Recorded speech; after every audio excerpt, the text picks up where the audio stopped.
Hello and welcome to Sideways. This week, Martin and I are both coughing and spluttering through winter virus to deliver this, the first episode of the new year. Now, January is a time when a lot of us struggle with the seemingly interminable cold, dark days, so we're here to try and help put that right. We reminisce about pet tortoises, find the Son of God in a bag of revels, spare a thought for the people who raise otters, berate hangover cures, and wonder why children started giving apples to their teachers. After that lot, you'll surely be hard-pressed to feel emptiness. All right. Happy New Year. And to you. How are you feeling? Well, I'm all right, I suppose. I could be used in an emergency. Okay. For what? Well, nothing, no physical injuries because I don't like blood and I'd faint. Yeah. If anyone needed some emergency scones or I'll be up for that. Probably. You're okay. Or an emergency dog walk, I could probably do that. Okay. So you're not feeling too bad. This virus that everyone's been having, that I think we've both been suffering from. You've had a couple of cracks at it, haven't you? Well, it seemed to. I thought it sort of abated, but it didn't. It did abate, I suppose, but it just came back stronger. But it comes and goes. I'm still in the first flush of mine. Of course, I'm blaming you for it because mine's very similar to yours, and of course, you probably came and infected me at Christmas. Probably, yeah. You're just behind me, so you still got a couple of weeks ahead of misery. Yeah, so you actually gave me two gifts, didn't you? You gave me this virus and an inflatable Jesus. True, and they're both on equal par, I think, really, aren't they? I think on balance, I prefer the inflatable Jesus. Rather than feeling ill, yeah. Yeah.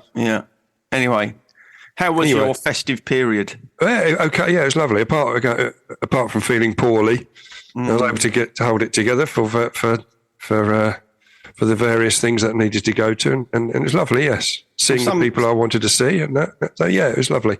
Some people would argue that if you're going to be ill, then Christmas is a good time to be ill because there's not much else going on. But I actually take the opposite view that it's much better if you're going to be ill and not have to work. Don't be ill when you're on holiday. It's crap. Well, quite, yeah. Yeah, no, it's all right. It's okay. Good. But what I was going to talk to you about today, actually, so hang on a second, I've got a little pop-up come up here for some reason. What, is it a porn? Have you been looking at porn on your screen? Does it say find girls in your area? Because if it does, don't click on it.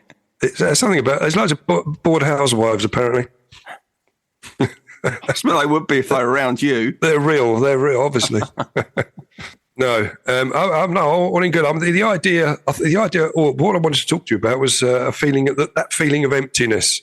Now it's it's a number of ideas you come up. You had a little flurry, didn't you, of ideas for episodes. I think that tends to happen with me. They're like buses. I don't get one for ages, and then sort of two or three come along at once. Yeah.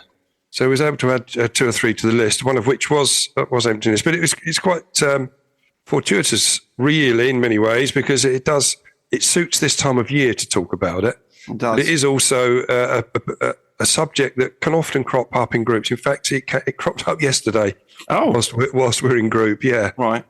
Which was as I'd already done my notes on it, I was able to come up with something quite quickly on that, which was good. In what way did it come up? Was it just someone saying, I feel empty at this time of year, or what was the context? No, the context was right. It was about this time of year, but it was a girl that was sort of coming back to normal, as it were. She'd been away with her stopping out with her parents, and then she's back on her own again now. Had this empty feeling. Oh, that's interesting. Oh, well, we'll probably come on to talk about that because we will come on to talk. That's exactly one of the areas I wanted to talk about. But before we start, a couple of things. Just a quick little story about the demon drink and what it does to us. There was one guy, a bloke got drunk in California and he stabbed his neighbour's tortoise. Now that is, it's a dreadful thing to do, isn't it? I mean, any cruelty to animals is dreadful, but to a tortoise, I mean, it's a harmless creature, isn't it? Yeah, that is pretty. That is a. I hope you never stabbed a tortoise when you were drunk? No, I didn't. I didn't. I mean, luckily in this case, this tortoise survived and had a bit of surgery and is doing well. Oh, good. I'm glad there's a happy end to that story, because that's not the way we want to start off the new year. No, it isn't. It isn't. I mean, I've got a great affection for tortoises. You probably remember I had a tortoise I do remember. as a child. We had a family tortoise. Yeah.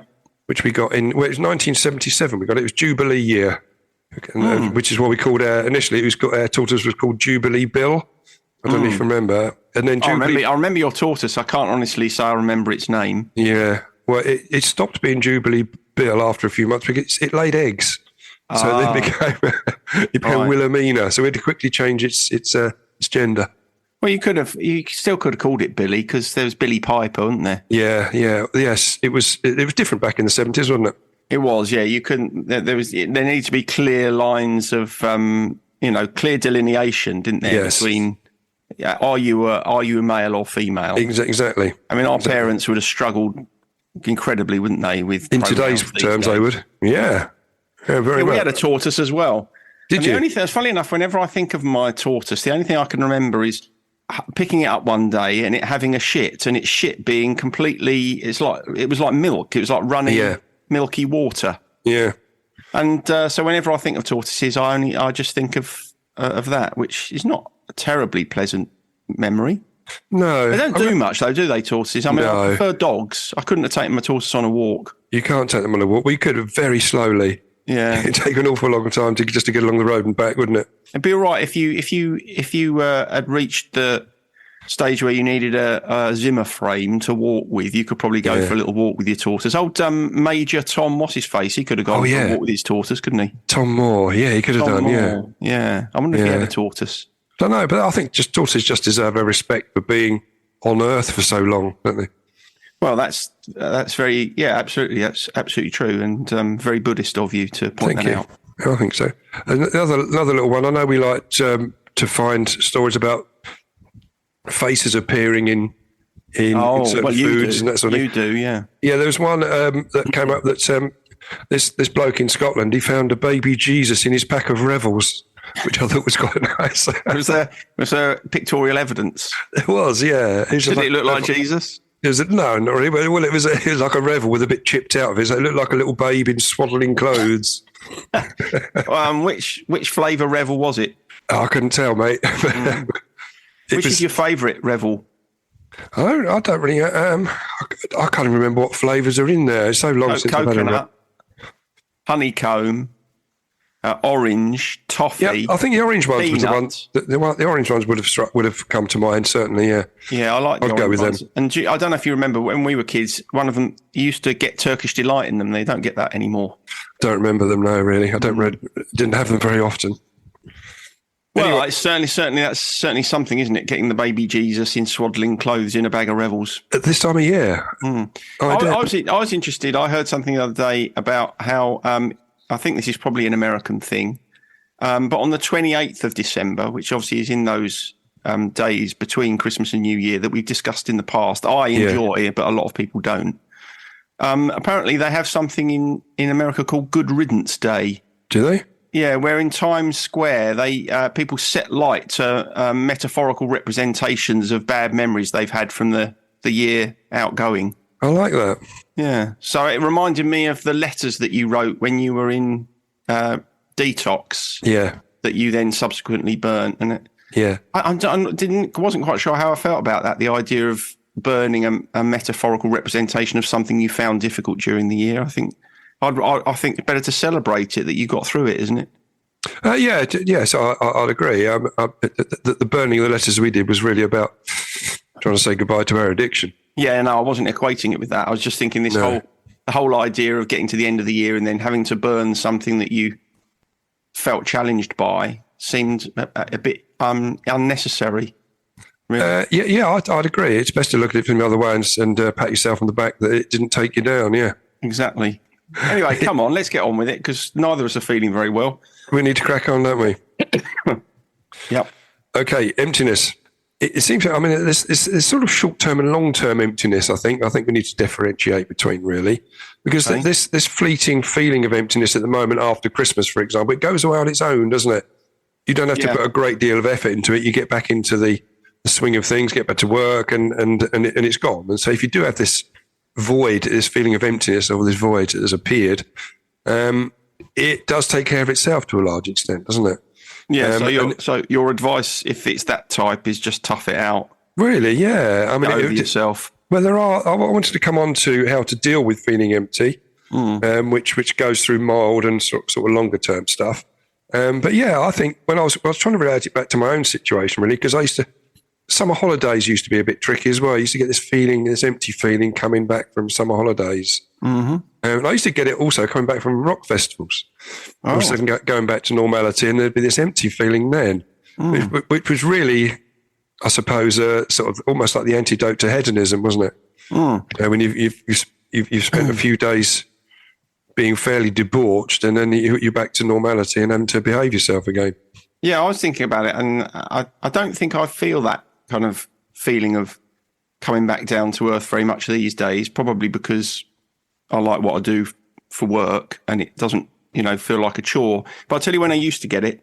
Apart from in the places that you just mentioned, but I used to get it if I've been in a play and the run of the play finished, it's like, you've worked for months to rehearse this thing, and then you put it on, and then suddenly there's nothing. So kind of the necessity to reset your objectives and to, in some sense, kind of rearrange your life, albeit on a mini scale, I think can often be accompanied by a feeling of emptiness, which I suppose is probably one of the reasons why people in recovery feel it. Yeah, no, I get that. I do get that. Certainly after that long run, when you've had it's been almost a normality for so long, you work so hard for something, and bang, it stopped. No, I understand that. I used to get it. Really, I remember getting this feeling when I was going through divorce. So and then you'd start to get to that situation where you're having the children on at certain days of the week, and then you have to, and it was that taking them back after having spent the weekend with them, and taking them back, and that used to feel awful. And it used to, back in the day, then it used to trigger me quite a lot into binging. Yeah, and going on quite a long drinking session because I felt so sorry for myself, really, and felt lonely and empty. Yeah, I still get it now to a certain extent. When I see them, like seeing them over Christmas. And then I go home and I feel a little bit flat and empty. Then I don't resort to drink anymore. What do you do now then? Well, I'll come on to the ways of dealing with it later on, but there's other ways of dealing. Again, that one does take care of itself, really, just by a matter of time. But I tend to just busy myself a little bit and then start cracking on with getting ready for whatever's next in the day, or the day, getting ready for work or whatever the following day.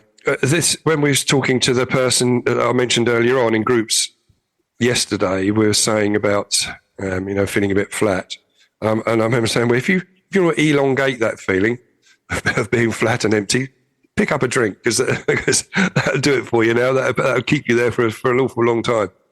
Well, of course, that's why the emptiness is one of the things that perpetuates drinking, isn't it? It does, yeah. Because you feel flat and empty after drinking too much. Perhaps you feel shamed and guilty, and then you drink to get rid of that feeling, and then all you end up doing is perpetuating the feeling of emptiness. You do, but just to illustrate what emptiness is, there's a little quote I just wanted to throw in here. I think it's probably appropriate time, and it goes like this: "I can't describe what I'm feeling. I'm not happy, and I know that. I'm not exactly sad either. I'm just caught right in between all these emotions, and I feel so empty." So it's this sort of sweet spot, isn't it, between those emotions? It tends to be this empty feeling. Yeah, yes, that's true. See, I would say that emptiness is one of the emotions that falls under the heading of sadness. It's like it's somewhere on the spectrum of sadness. It sort of sits alongside, I don't know, hopelessness, misery, depression, even. Emptiness. It's one of those. It's a more nuanced expression of sadness, isn't it? Really? It is really, yeah, it is. So it's at the beginning of the spectrum of sadness, really, isn't it? Or depression. Sadness and depression, that sort of thing. It's a.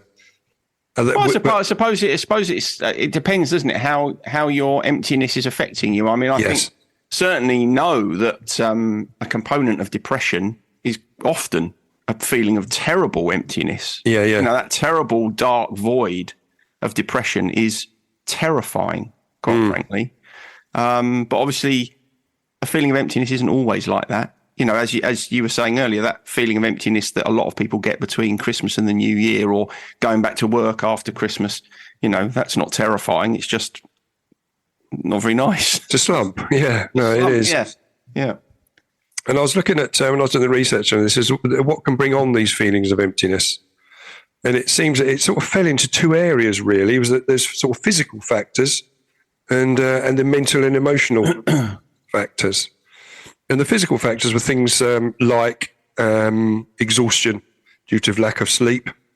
Yeah. Or if you've been working long hours. Yeah. Or you've been, especially people that care for.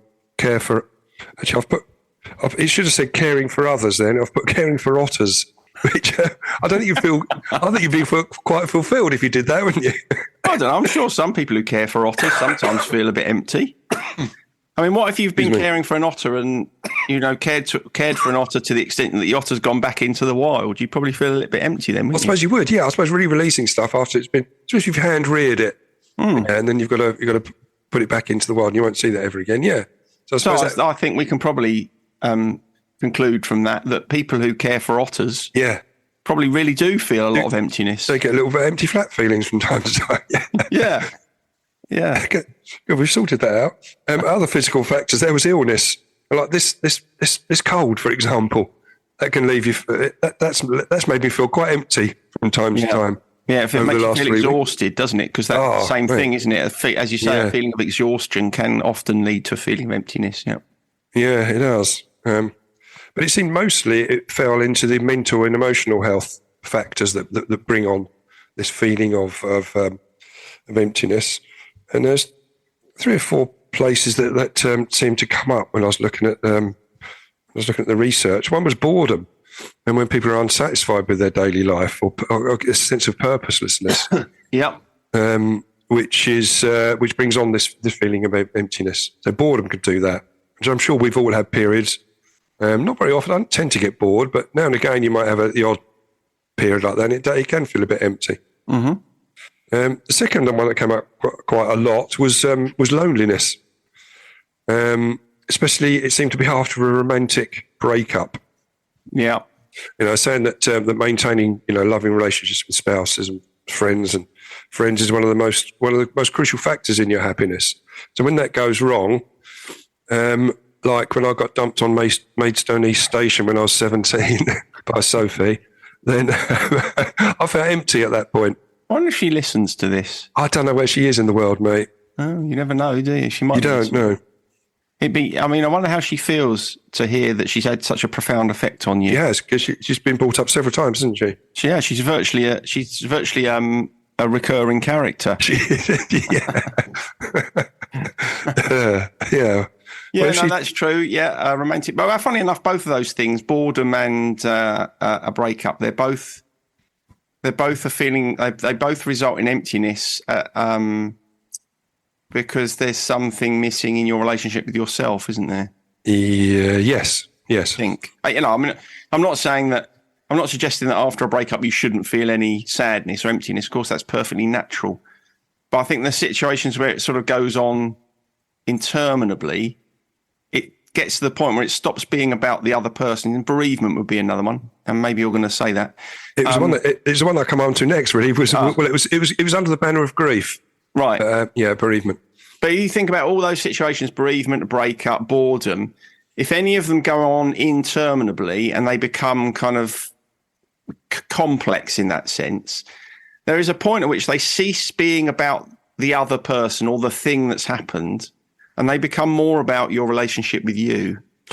Yes, I agree. I agree with that totally. And because when I was looking at when grief came up, because I look back, because we did do an episode on grief and bereavement back in, well, it was one of our early ones really, but it was season 2, episode 6. Since you asked, yeah, since you mentioned it, I'll definitely go back and listen to that then. Have a listen to that. I think there's a lot of profound stuff on this. I didn't want to expound too much on that, on grief, but it is a major factor in this empty feeling, as is as you touched on earlier on, depression and other sort of mental health issues. They can have a great impact It's interesting you've kind of thought of it like that in terms of the emotional basis, because I agree with everything that you said, but I think of emptiness as either short-term tied to specific instances like bereavement or a breakup, or long-term as a result of something that you mentioned right up front, which was a lack of purpose. Yeah. If you don't really know what your life is for, where you're going, and you don't have a kind of sense of yourself,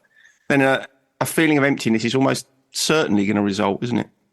It is, and a quote that fits in quite nicely at this point. It's a quote that I'm sure you therapists like, and would be, empty feelings arise from not having been filled up emotionally as a child.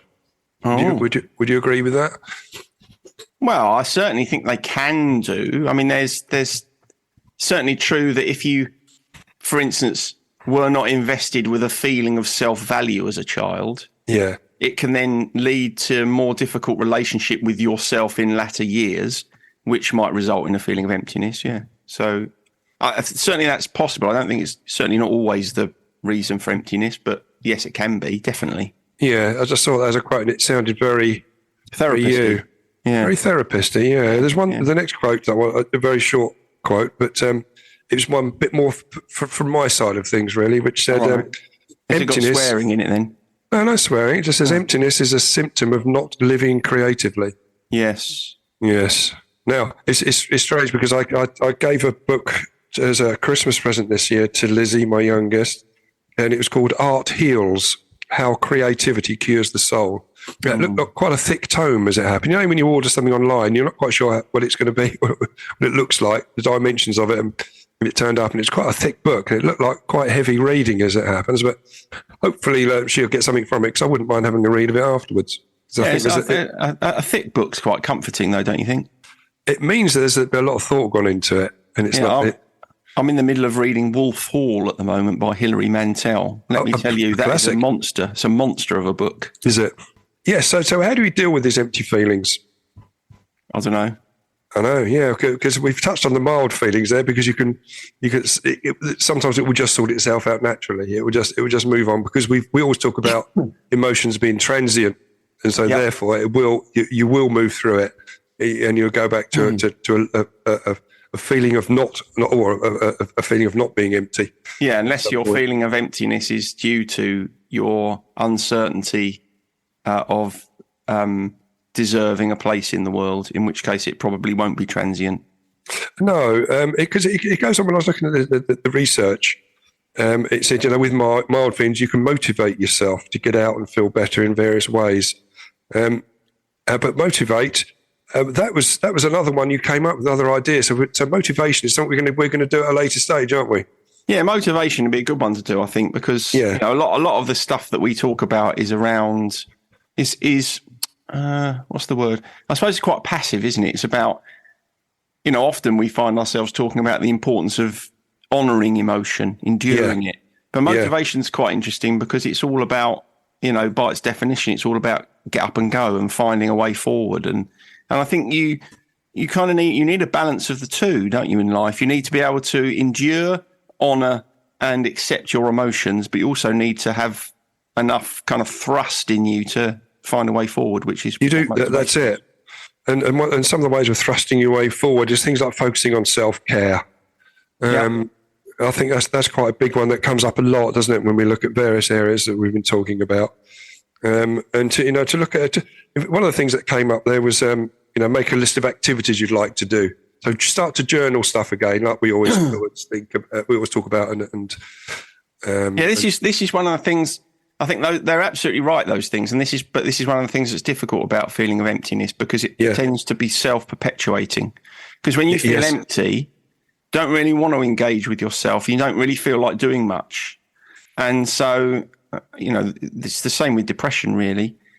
Finding an ability to rise above your own indifference and do something anyway is quite often the way out of it. It's like you may be going to come on and say this, but another way to mitigate emptiness is to connect with people, to see friends, to talk to people. Exactly. Now, you might not feel like doing it, but actually doing it will be one of the things that helps you out of emptiness. So, you kind of have to speculate to accumulate. You do rather, and it is one of the it's one of the points that you touched on there. It was further on down my list. It says set up a regular time to talk to your friends or your best friend, and I've put in brackets there connection, which is all about when we're talking about addiction and getting into recovery. Connection is such a massive part of that.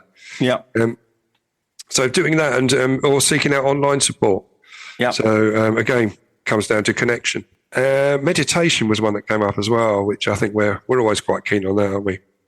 Yeah, again, meditation, it goes back to what we were talking about earlier. You know, sometimes there are probably other things that are easier for you if you're feeling kind of empty and disconnected from yourself, unless, of course, you already have a meditation practice, in which case you would probably turn to meditation quite quickly in that set of circumstances. You would, wouldn't you? Yeah, it is good. I mean, it's a sort of a spiritual change, isn't it, to combat emptiness, which I quite like meditation for. I think it's ideal in so many ways, isn't it? I think one of the other things you can do when you feel empty, and I know I recommend this quite often for various things, but when you feel discomfort like that, it's very tempting to kind of turn away from it and distract yourself from it. But I think sometimes, particularly if it's going on for a long time, it's important to step into it and to ask yourself, right, what is going on here? Why do I feel like this? What is it that is contributing to this? So that's one of the things. It might be uncomfortable to do it, but you're uncomfortable anyway, so you might as well do it. And the other thing that I think is quite important to do is if you think your feelings of emptiness are related to you not really knowing your place in the world or where your life's going, concentrate on that. Ask yourself that question. You know, what is my purpose here? What am I doing? What would I like to be doing? If you feel like you don't have a purpose and you don't know what you're doing, that's okay. You don't need to kind of judge yourself for it. It's important to say to yourself, to trying to find something that you can aspire towards. Does that make sense? It does, yeah. I think it's opening up your mind to various areas to make yourself move through where you're feeling right now, to make the transition into other emotions easier.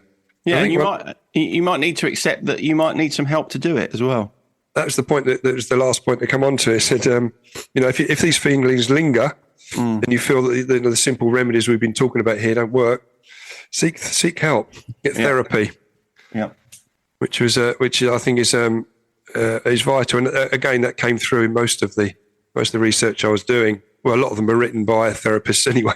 A lot of the papers and stuff I was reading. Even if you don't want to seek help from a therapist, you know, it's worth, because a lot of people won't do this. It's worth telling someone how you're feeling. You know, even if it's a friend or a family member, to say, you know, I'm feeling a bit lost. I'm feeling a bit empty, a bit rudderless. Yeah. I mean, the problem tends to be when you share it with a friend or a family member is they will err towards trying to fix it for you, which is not really what you want at that point. You really want someone to be listening to you and help you find your own way. But if you are fortunate enough to have a friend like that or family member like that, it's worth just sharing it, because if you feel empty and you keep it to yourself, the likelihood is that you'll just continue to feel more and more empty. Indeed. Goes back to that lack of connection again, doesn't it? Yeah. That's about it, really. But anyway, going on to gratitude lists. Oh, crikey. Yeah, I only, it's quite straightforward to put down here, really. And for me, so I'm going to go first, is just Christmas gifts. It was, nice. I'm always grateful for any gift I receive, and to receive a lot of them at one go over on at Christmas is lovely. And I've had a lovely range of gifts, and I'm very grateful that people feel that I'm worthy of buying a gift for. Very good. Excellent. Well, on my gratitude list is going to be something very similar. I feel grateful that I've, at this time of year, been able to spend, you know, quite a lot of time with my family. You know what it's like as they get older. Yeah, I do. You see less of them.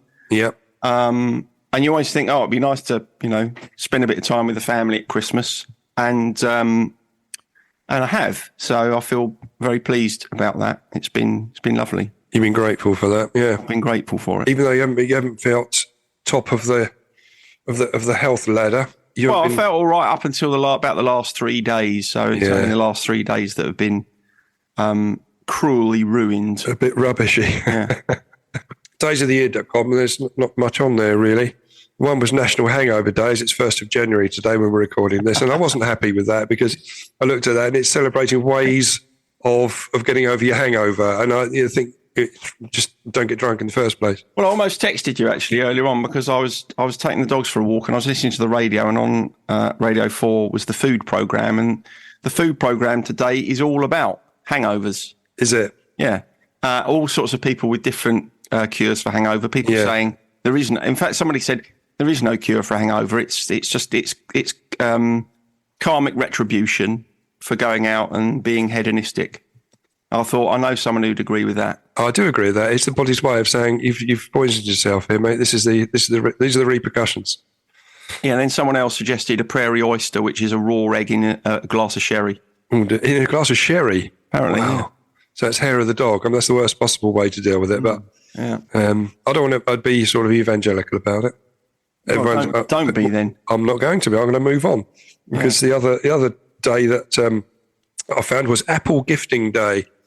Apple gifting. Yeah, apple. Yeah, so you give an apple to someone just as a little gift. It's the start of the year. How would you feel if someone gave you an apple as a gift? I'd say a bit strange because you'd think, I hope it's if they're handing it over, you think, I hope it's washed.